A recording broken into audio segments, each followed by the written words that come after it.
Al momento de tener ahí baja una parte y baja la otra.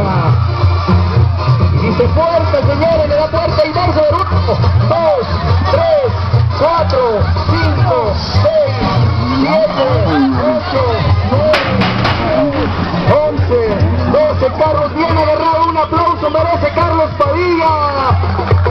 Ahí va bien agarrado ese toro de más de 600 kilos y el toro Messi. Carlos no afloja las piernas.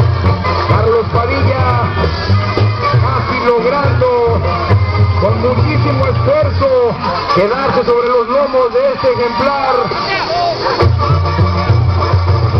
Ahí la perra le da una ayudadita.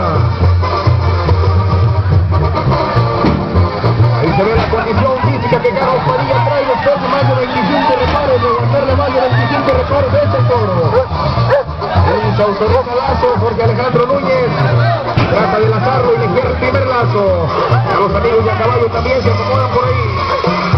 El lazo está autorizado y en cuanto le peguen la soga, Carlos Padilla se va a desmontar y les vamos a pedir